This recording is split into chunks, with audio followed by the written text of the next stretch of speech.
গোলের লড়াইয়ে জিতেছে বাংলাদেশ। কান্নায় ভেঙে পড়া প্রতিদ্বন্দ্বীর পাশে দাঁড়িয়ে ছড়ালো মানবিকতার মহতাবেশ। শেষ বাঁশি বাজার পর থেমে গেল না গল্প। বাংলার মেয়েরা বাড়ালো সান্ত্বনার হাত, মুছে দিল প্রতিদ্বন্দ্বীর চোখের জল। খেলার মানে শুধুই স্কোরবোর্ড নয়, তাই যেন আরও একবার প্রমাণ করলো বাংলার মেয়েরা। জয়ের আনন্দ ভাগাভাগি করে নিল প্রতিদ্বন্দ্বীর বেদনার সঙ্গেও। প্রমাণ করলো মন জেতার খেলাতেও চ্যাম্পিয়ন বাংলার মেয়েরা। ভুটানের চাংলিমাথাং স্টেডিয়ামে সাফ অনূর্ধ্ব-17 নারী চ্যাম্পিয়নশিপের নিয়ম রক্ষার ম্যাচ। তবে প্রতিপক্ষ যখন চ্যাম্পিয়ন ভারত, তখন উত্তেজনার পারদটা আকাশচুম্বী। ম্যাচের শুরুতেই বাংলার মেয়েদের ভেলকি। 22 সেকেন্ডেই ভারতের জালে আঘাত, মামুনি চাকমার ক্রসে পূর্ণিমা মারমার হেড। লিড বাংলাদেশের। অবশ্য বেশিক্ষণ স্থায়ী হয়নি গোলের স্বস্তি।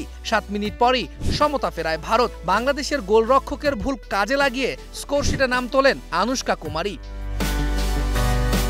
বিরতিতে যাবার আগে আবারও লিড নেয় বাংলার কিশোরীরা। বক্সের জটলা থেকে পাওয়া গোল, প্লেসিং শটে ভারতের জালে পাঠান আলপি আক্তার। দ্বিতীয়ার্ধের শুরুতেই স্কোরলাইন 3-1 করেন সুরভি আকন্দ। বাকিটা সময় বাংলার মেয়েরা গোল মিসের মোহরা দিয়ে গেলেও ঠিকই 2 গোল আদায় করে 89 মিনিটে ম্যাচে ফেরে চ্যাম্পিয়ন ভারত।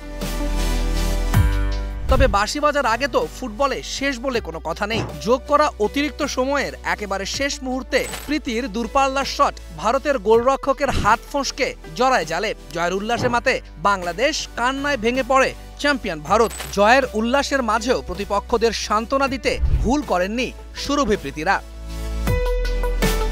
তৌহিদুল ইসলাম, স্টার নিউজ।